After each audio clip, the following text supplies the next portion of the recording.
Hello everyone, welcome to success with Rai academy. 10 जनवरी 2021 के दैनिक जागरण के राष्ट्रीय संस्करण को लेकर हम उपस्थित हुए हैं और जितनी भी इंपॉर्टेंट न्यूज़ होगी आज की इस वीडियो में हम डिस्कस करेंगे। तो चलिए वीडियो को शुरू करते हैं। सबसे पहले अपनी मोटिवेशनल लाइन, इंटेलिजेंट वो नहीं जो स्कूल में टॉप करते हैं, इंटेलिजेंट वो होते हैं जो लाइफ में टॉप करते हैं। असल ज़िंदगी जो बोली जाती है वो स्कूलिंग के बाद स्टार्ट मानी जाती है और कई लोग ऐसे होते हैं जो स्कूल लाइफ में तो टॉप करते हैं, लेकिन जब वो उसके बाद वाली लाइफ में आते हैं तो वो उतना अच्छा परफॉर्म नहीं कर पाते हैं जितना उन्होंने पहले किया होता है। अब कई आईएएस या आईपीएस लोग के इंटरव्यू पढ़ेंगे तो वो जो जब वो इंटर या ग्रेजुएशन में होते हैं तो एक नॉर्मल स्टूडेंट के तौर पर होते हैं, सामान्य छात्र होते हैं।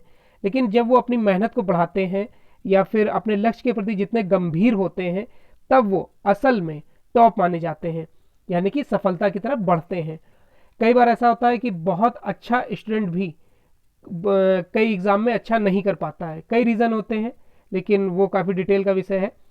अब आप बचपन में कितने तेज थे और अभी कितना अच्छा कर रहे हैं, इन दोनों बातों में फ़र्क है। इसलिए जो आपकी असली लाइफ है वो अब स्टार्ट है। जो आप अभी प्रिपरेशन कर रहे हैं किसी चीज़ की, गवर्नमेंट एग्ज़ाम की, तो उसमें आपको टॉप करना है। क्योंकि उस आप जब एक क्लास में, एक स्कूल में, एक बोर्ड में बैठते हैं तो वहाँ पर स्कूल में 100 की संख्या होती है, 500 की संख्या होती है, बोर्ड में 50,000 तक की संख्या होती है। लेकिन जब आप कॉम्पिटेटिव एग्जाम में बैठते हैं तो वहाँ पर लाखों की संख्या में कंपटीशन होता है। आपका कंपटीशन लाखों लोगों से होता है। तो जो आपकी समझने की क्षमता, पढ़ने की क्षमता, याद करने की क्षमता कितनी है, ये आपको इस एग्ज़ाम में दिखानी होती है। तो आप मेहनत करिए और जितना ज़्यादा आप मेहनत करेंगे सफलता की तरफ उतना बढ़ते जाएंगे। चलिए अब आज के न्यूज़पेपर को शुरू करते हैं। सबसे पहले नेशनल न्यूज़। 3 नेशनल न्यूज़ है हमारे लिए। पहली न्यूज़ है, देश में 16 जनवरी से शुरू होगा टीकाकरण। अब इसमें जितना इंतजार किया जा रहा था वो इंतजार खत्म हो गया है। प्रधानमंत्री मोदी की अध्यक्षता में उच्च स्तरीय बैठक में लगाई गई तारीख पर मुहर। दूसरी न्यूज़ है कि 10 राज्यों में पहुंचा बर्ड फ्लू का खतरा। अभी तक सिर्फ 5 राज्यों, सबसे ज़्यादा केरल में था जहां पर इसे आपदा घोषित कर दिया गया था। उसके बाद 5 राज्यों में फैला और अब यह 10 राज्यों में फैल गया है। अब ये 10 राज्य कौन कौन से हैं इस न्यूज़ में हम देखेंगे। तीसरी न्यूज़ है कि जलयान सागर अन्वेषिका राष्ट्र को समर्पित कर दिया गया है। तमिलनाडु की राजधानी चेन्नई में शनिवार को नया तटीय अनुसंधान जलावतरण कर दिया गया है। अब इसके उपयोग क्या है, कैसे ये इसको खास बनाता है, कैसे नौसेना की ताकत बढ़ेगी, इस न्यूज़ में हम देखेंगे। तो पहली न्यूज़ से शुरू करते हैं। देश में 16 से शुरू होगा टीकाकरण। सबको इंतजार था, भारत को तो था ही इंतजार। जो कई देश जो भारत से इस दवा का आयात करना चाहते थे वो भी इस डेट का इंतजार कर रहे थे जो कल प्रधानमंत्री द्वारा घोषणा कर दी गई है। और इसमें सबसे पहले आपको कई बार बताया जा चुका है कि उन लोगों को वैक्सीन लगाई जाएगी जो डॉक्टर हैं, जो कोरोना से के मरीजों की देखभाल कर रहे हैं। डॉक्टर हो गए, नर्स हो गई, स्वास्थ्यकर्मी हो गए, सुरक्षाकर्मी और 50 वर्ष से ऊपर की उम्र के वह व्यक्ति जो गंभीर बीमारियों से जूझ रहे हैं। ऐसे लगभग 30 करोड़ लोगों को पहले ये वैक्सीन दी जानी है। अमेरिका में और ब्रिटेन में फाइजर की वैक्सीन को परमिशन मिल गई है, लेकिन ब्रिटेन में जिस तरीके से हालात भयावह बने हुए हैं, 45 दिन का वहाँ सख्त लॉकडाउन लगाया गया है, तो वहाँ अभी स्थिति, अब उसके क्या रिजल्ट आते हैं ये आने वाले समय में देखने को मिलेगा। अब देखते हैं न्यूज़ में क्या दिया है कि कोरोना के खिलाफ टीकाकरण का इंतजार अब खत्म होने लगा है। सरकार ने 16 जनवरी से देश भर में टीकाकरण की शुरुआत का ऐलान किया है। इसके तहत 3 करोड़ स्वास्थ्य कर्मियों और फ्रंट लाइन वर्कर्स को प्राथमिकता के तौर पर टीका लगाया जाएगा।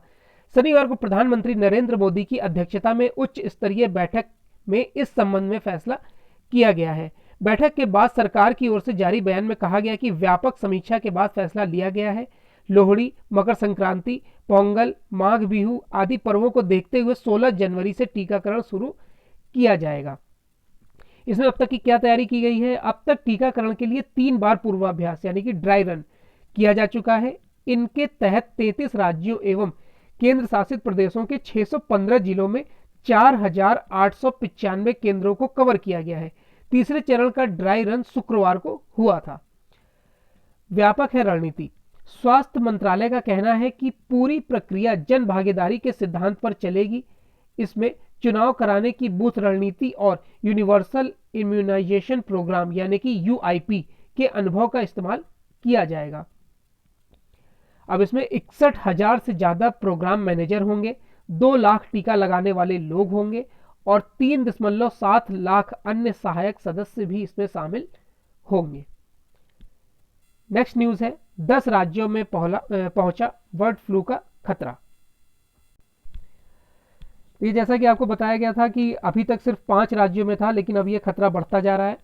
बर्ड फ्लू का प्रकोप देश के 10 राज्यों तक पहुंच गया है। इसके अलावा भी कई राज्यों में पक्षियों की असामान्य मौत की खबरें आई हैं, जिसमें बर्ड फ्लू के वायरस के प्रसार की आशंका बढ़ गई है। केंद्रीय कंट्रोल रूम का गठन कर केंद्र सरकार ने सभी राज्यों को एहतियात बरतने के निर्देश दिए हैं, जबकि बर्ड फ्लू प्रभावित राज्यों में निगरानी के लिए विशेष दल बनाए गए हैं। अब तक 10 राज्यों में पक्षियों की अस्वाभाविक मौत से वायरस के प्रकोप से दहशत बढ़ गई है। केंद्रीय पशुधन व डेयरी विभाग से ने देश के सभी राज्यों व केंद्र शासित प्रदेश के मुख्य सचिवों व प्रशासकों से संपर्क में रहने और राज्यों में बर्ड फ्लू की आशंका वाले क्षेत्रों पर कड़ी नजर बनाए रखने की अपील की है। केरल, राजस्थान, मध्य प्रदेश, हिमाचल प्रदेश, हरियाणा और गुजरात में बर्ड फ्लू के प्रकोप की पुष्टि हो चुकी है। वहीं महाराष्ट्र, छत्तीसगढ़ और दिल्ली में जलाशयों के आसपास कौवों और बतखों के मारे जाने की सूचनाएं प्राप्त हुई हैं। महाराष्ट्र के 2 जिलों में पोल्ट्री फार्म में मुर्गियों की अस्वाभाविक मौत की सूचनाएं मिली हैं। नेक्स्ट न्यूज है, जलयान सागर अन्वेषिका राष्ट्र को समर्पित। केंद्रीय विज्ञान तकनीक एवं भू विज्ञान मंत्री हर्षवर्धन ने शनिवार को चेन्नई पोर्ट पर तटीय अनुसंधान के जरिए सागर अन्वेषिका नामक विशेष जलयान राष्ट्र को समर्पित किया है। संवाददाताओं से बातचीत में हर्षवर्धन ने बताया कि जलयान तटीय समुद्री इलाकों में चल रहे अनुसंधानों को और मजबूती देगा। उन्होंने कहा कि अनुसंधान में काम से पहले ही सागर निधि और सागर संपदा जैसे जलयान अपनी सेवाएं दे रहे हैं। 2 साल पहले मैंने सागर तारा नामक जलयान का लोकार्पण किया था। इसी तरह सागर मंजूषा और सागर कन्या भी बखूबी अपने काम को अंजाम दे रहे हैं। उन्होंने कहा कि यह अवसर देश के वैज्ञानिकों के लिए बहुत बड़ा गौरव का पल साबित हुआ है। तो ये नेशनल पेज की 3 न्यूज थी। अब नेक्स्ट पेज पर आते हैं। नेक्स्ट पेज है हमारा इंटरनेशनल पेज। इंटरनेशनल पेज में एक न्यूज है हमारे लिए कि ट्रंप पर महाभियोग चलाने की तैयारी। देखिए, जैसा कि अभी 3 दिन पहले अमेरिका की संसद पर ट्रंप के समर्थकों को उकसाकर उन पर हमला करने का आरोप लगा था और ट्रंप ने इसे पहले तो नकारा, फिर माफी मांगी, लेकिन ट्रंप के जो ट्विटर अकाउंट से पता चलता है कि उन्होंने किस तरीके से अपने समर्थकों को भड़काया था। इसी के तहत ट्विटर ने ट्रंप का अकाउंट हमेशा के लिए ब्लॉक कर दिया है और फेसबुक भी अब ऐसा करने जा रहा है। देखिए, इसमें इस आर्टिकल में इसे अंडरलाइन भी किया गया है कि ट्विटर ने ट्रंप का अकाउंट ही डिलीट कर दिया है। चलिए, अब न्यूज में क्या है ये देखते हैं कि अमेरिकी संसद पर समर्थकों के हमले को लेकर राष्ट्रपति डोनाल्ड ट्रंप के खिलाफ महाभियोग का खतरा बढ़ गया है। भावी राष्ट्रपति जो बाइडेन की डेमोक्रेटिक पार्टी के सांसद अब पूरी तरह से तैयार हैं कि इन पर महाभियोग चलाया जाए। देखिए, सबसे पहले आपको पता होना चाहिए कि महाभियोग होता क्या है। महाभियोग जब किसी राष्ट्रपति, सर्वोच्च न्यायालय के न्यायाधीश या उच्च न्यायालय के न्यायाधीश को हटाना होता है उनके पद से। इसलिए हटाना होता है क्योंकि शायद उन्होंने या कभी कभी वो अपने पद का संविधान के विरुद्ध उपयोग करते हैं, तो उनको महाभियोग के जरिए ही हटाया जा सकता है। उनसे कोई ऐसा रूल नहीं है कि आप उनसे सीधे इस्तीफा मांग लें या फिर वो इस्तीफा दे दें। महाभियोग के जरिए ही उन्हें हटाया जा सकता है। अब महाभियोग में भी हर देश में अलग अलग तरीके होते हैं। किसी में 1/4 लोगों की जरूरत होती है, यानी कि 1/4 की जरूरत होती है, कईयों में 1/3 की जरूरत होती है सांसदों की, सदनों की। तो इसमें अलग अलग रूल हैं। अगर हम भारत की बात करें तो भारतीय संविधान में भी महाभियोग का प्रावधान है और भारतीय संविधान में इस प्रक्रिया को संयुक्त राज्य अमेरिका से ही लिया गया है, यानी कि अमेरिका के ही संविधान से लिया गया है। और इसमें यहाँ पर भी राष्ट्रपति, सुप्रीम कोर्ट के जज और हाई कोर्ट के जज को महाभियोग के जरिए हटाया जा सकता है। महाभियोग का जो उल्लेख है संविधान के अनुच्छेद 61, 124(4), 5, 217 और 218 में आपको मिल जाएगा। तो ये इंटरनेशनल पेज की एक न्यूज थी। अब नेक्स्ट पेज पर आते हैं। नेक्स्ट पेज है हमारा बिजनेस पेज। बिजनेस पेज में 2 न्यूज हैं। पहली न्यूज है कि सरकार के प्रयासों से भी एनबीएफसी पर नहीं बन रहा बैंकों का भरोसा। जिस तरीके से कई एनबीएफसी कंपनियां हैं जो फ्रॉड कर जाती हैं, लोगों के पैसे नहीं लौटाती हैं, सरकार का पैसों का गबन कर देती हैं, इससे बैंक जो है इन्हें लोन देने में काफ़ी डरते हैं। इसी पर है ये न्यूज़। और क्या न्यूज़ है, एनबीएफसी क्या होता है, ये सब हम इसमें देखेंगे। दूसरी न्यूज़ है कि बचत करने वालों की मुश्किलें बढ़ाएगा 10% टैक्स। अब ये 10% टैक्स किस पर बढ़ रहा है और कैसे मुसीबत बढ़ेगी, इस न्यूज़ में हम देखेंगे। पहली न्यूज़ से शुरू करते हैं। सरकार के प्रयासों से भी एनबीएफसी पर नहीं बन रहा बैंकों का भरोसा। सबसे पहले आपको पता होना चाहिए कि एनबीएफसी होता क्या है। एनबीएफसी का फुल फॉर्म होता है non banking financial company. Non banking financial company इसका फुल फॉर्म होता है। ये उन वित्तीय संस्थानों को संदर्भित यानी कि परिभाषित करता है जो बैंकिंग लाइसेंस के बिना बैंकिंग सेवाएं प्रदान करते हैं, जैसे लोन देते हैं, कृषि लोन देते हैं, होम लोन देते हैं, या फिर आपको furniture loan, car loan, education loan, हर प्रकार के लोन देते हैं। लेकिन ये वित्तीय संस्थाएं नहीं होती हैं, सरकार द्वारा रजिस्टर्ड वित्तीय संस्थाएं ये नहीं होती हैं। एनबीएफसी भारतीय कंपनी अधिनियम 2013 के अनुसार पंजीकृत है, लेकिन इसमें फ्रॉड बहुत होता है। फ्रॉड मतलब लोगों का पैसा बहुत डूबता है। इस न्यूज़ में क्या है ये देख लेते हैं। कोरोना काल में तमाम चुनौतियों के बावजूद केंद्र सरकार और भारतीय रिजर्व बैंक ने देश की गैर बैंकिंग वित्तीय कंपनियां यानी एनबीएफसी को उबारने की जो कोशिशें की हैं उनका असर नहीं दिख रहा है। आरबीआई के हस्तक्षेप के बावजूद बैंक इन एनबीएफसी पर भरोसा नहीं कर पा रहा है। दरअसल वित्त वर्ष 2018-19 में देश की सबसे बड़ी एनबीएफसी में से एक आरएलएनएफएस में आए वित्तीय संकट के बाद से ही बैंक इस सेक्टर को कर्ज देने में आनाकानी कर रहे हैं। इसके बाद कुछ ही महीनों के भीतर डीएचएफएल और रिलायंस फाइनेंस जैसी स्थापित एनबीएफसी में वित्तीय संकट पैदा होने के बाद बैंकों ने बाकी एनबीएफसी को भी फंड मुहैया कराने से हाथ खींचने शुरू कर दिए। वर्ष 2019 के मुकाबले वर्ष 2020 में एनबीएफसी की तरफ से वितरित कर्ज की रफ्तार 17 देखिए अंडरलाइन किया गया है 17.8 से घटकर 1.9% हो गई है। वहीं फिच रेटिंग एजेंसी ने भी हाल की एक रिपोर्ट में कहा है कि कोरोना प्रभाव से भारतीय इकोनॉमी तेजी से उभर रही है, लेकिन एनबीएफसी एक ऐसा वर्ग है जिसकी स्थिति सुधरने की गुंजाइश नहीं दिख रही है। तो ये पहली न्यूज थी। अब दूसरी न्यूज पर आते हैं। बचत करने वालों की मुश्किलें बढ़ाएगा 10% टैक्स। इक्विटी या इक्विटी आधारित म्यूचुअल फंड में लॉन्ग टर्म कैपिटल गेन्स यानी कि एलटीसीजी हासिल करने वालों के लिए यह थोड़ा चिंता का समय है। अब एलटीसीजी टर्म आया है यहाँ पर, लॉन्ग टर्म कैपिटल गेन। ये होता क्या है? देखिए, जब लंबी अवधि के लिए किसी चल या अचल संपत्ति पर मिलने वाले प्रॉफिट पर लगने वाले टैक्स को ही हम लॉन्ग टर्म कैपिटल गेन कहते हैं। यह देश में पहले से ही मौजूद है, ऐसा नहीं कि ये अभी लागू किया गया, ये 2018 से लागू है और पहली बार स्टॉक मार्केट में ये लगा है। इससे पहले यह प्रॉफिट सिर्फ वही कुछ चीज़ों पर सिमटा हुआ था, लेकिन अब शेयर मार्केट में भी 10% से ज़्यादा टैक्स लगने की गुंजाइश इसमें दिखाई जा रही है। बजट 2018 तक हम सबको पता था कि इस तरह के निवेश पर कोई एलटीसीजी टैक्स नहीं लगता है। हालांकि 2018 में राहत खत्म हो गई है। सरकार ने 1 लाख रुपए तक के मुनाफे पर छूट के साथ 10% टैक्स लगा दिया है। इसके तहत बजट के दिन यानी 31 जनवरी 2018 से होने वाले मुनाफे पर टैक्स देना है। 1 जनवरी 2018 से 1 वर्ष से ज़्यादा अवधि के निवेश वाले स्टॉक्स या इक्विटी म्यूचुअल फंड बेचने का मतलब है कि 31 जनवरी 2018 को बाजार बंद होने के समय से इस मुनाफे पर टैक्स देना होगा। यानी किसी भी वर्ष अगर आपको 1 लाख रुपए से अधिक का मुनाफा होता है तो उसका 10% टैक्स देना होगा। इस पर सरचार्ज और सेस अलग से लगेगा। तो ये बिजनेस पेज की 2 न्यूज़ थी। अब नेक्स्ट पेज पर आते हैं। नेक्स्ट पेज है हमारा एडिटोरियल पेज। एडिटोरियल पेज में 3 आर्टिकल हैं हमारे लिए। पहला आर्टिकल है अवांछित अमेरिकी राष्ट्रपति, मतलब एक ऐसा राष्ट्रपति जिसको अब लोग चाहते ही नहीं है कि वो राष्ट्रपति रहे, और अब तो उनके दिन भी काफ़ी कमी बच गए। अगर आज से हम देखें तो 10 दिन बचे हैं। ट्रंप के तमाम फैसले ऐसे रहे हैं जिनसे राष्ट्रपति के रूप में उनकी प्रतिष्ठा तो गिरी है, वैश्विक स्तर पर अमेरिका की छवि पर बुरी तरह असर पड़ा है। इसी पर लिखा गया है आर्टिकल, और यह आर्टिकल लिखा है दैनिक जागरण के संपादक संजय गुप्त द्वारा। दूसरा आर्टिकल है टीके की नाक में दम।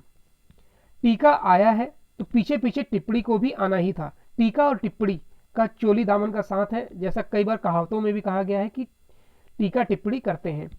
तो इसी पर लिखा गया है आर्टिकल, और यह आर्टिकल लिखा है हास्य व्यंग्यकार सूर्य कुमार पांडे द्वारा। तीसरा आर्टिकल है धूल झोंकता पाकिस्तान। देखिए, ये तो कोई नई बात नहीं है कि पाकिस्तान हमेशा आतंकवाद को लेकर भारत ही नहीं पूरे विश्व की आंखों में धूल झोंकता रहा है। अब इस बार इन्होंने क्या किया है, ये आगे वाली न्यूज में हम देखेंगे।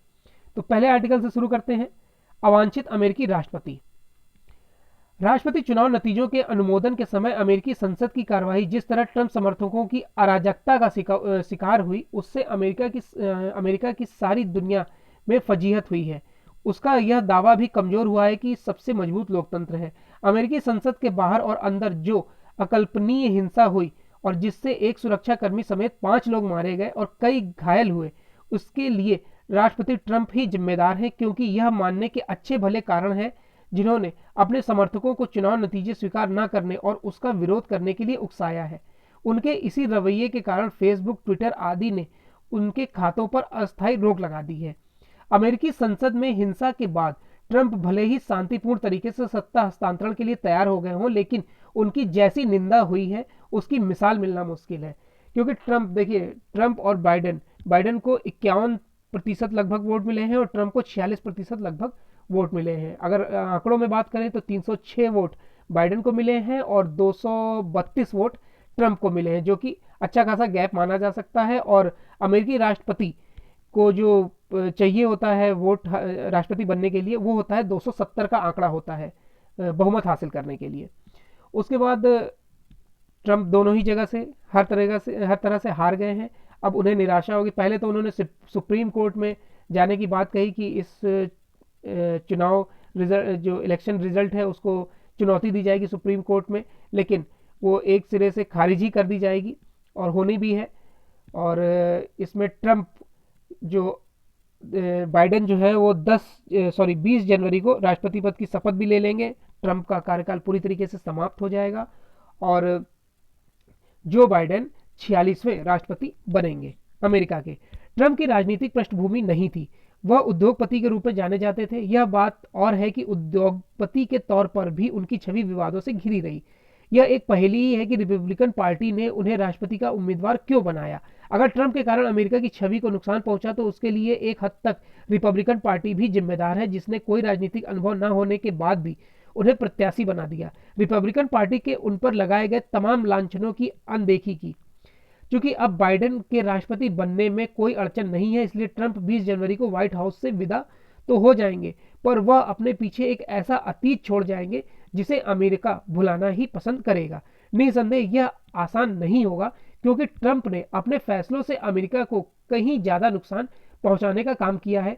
बेहतर होता कि रिपब्लिकन नेता यह संकल्प ले कि वह उनके जैसे नेता को आगे बढ़ाने की गलती फिर नहीं करेंगे।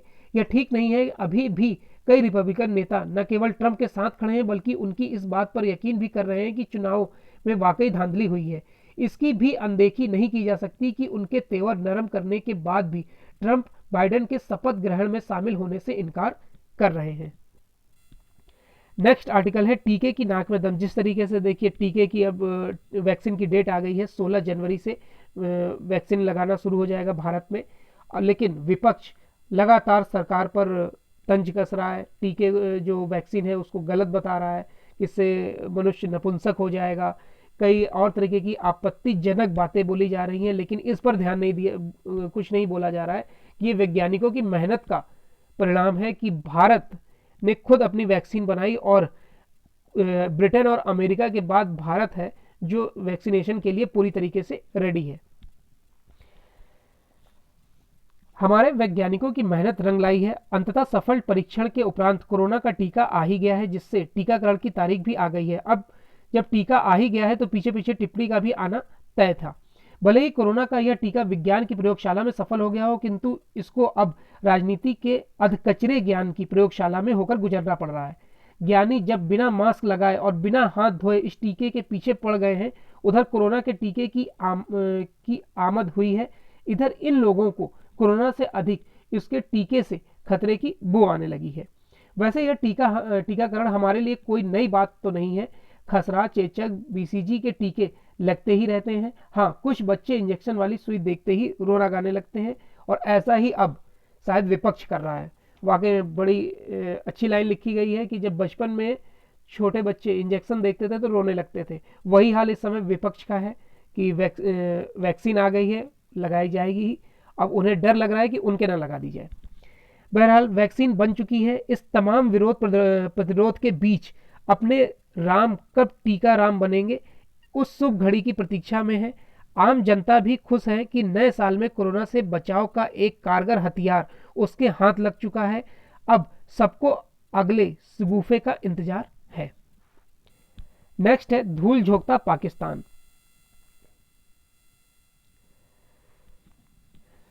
पाकिस्तान कभी भी नहीं मानता है कि आतंकवाद उसकी ज़मीन पर फल फूल रहा है, और इसलिए कई बार उस पर प्रतिबंध भी लगाया जा चुका है, लेकिन वो मानता नहीं है। यदि आतंकवाद को पालने पोसने वाला कोई देश अचानक उसके खिलाफ कार्रवाई करना शुरू कर दे और वहीं की सुस्त अदालतें उन्हें सजा सुनाने लगे, तो इसके इरादे पर संदेह होना स्वाभाविक है। इस पर यकीन करना कठिन है कि पाकिस्तान में सचमुच आतंकवादियों पर लगाम लगाने का मन बना लिया है, और हाफिज सईद जकीर रहमान लखवी के बाद एक अन्य आतंकवादी सरगना मसूद अजहर को जेल भेजने की तैयारी उसके नेक इरादों का परिचायक है। ऐसे किसी नतीजे पर बिल्कुल भी नहीं पहुंचा जा सकता, क्योंकि वह तो अंतर्राष्ट्रीय समुदाय और विशेष रूप से आतंकी फंडिंग पर निगाह रखने वाली संस्था FATF की आंखों में धूल झोंकने के इरादे से सब कुछ कर रहा है। इसकी पुष्टि इससे होती है कि हाफिज सईद एवं लकीर रहमान लखवी को आतंकवाद के गंभीर मामलों और खासकर भारत में आतंकी हमले कराने के आरोप में जेल नहीं भेजा गया है।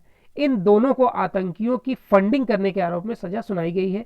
यही काम मसूद अजहर के मामले में किया जाए तो हैरानी नहीं है।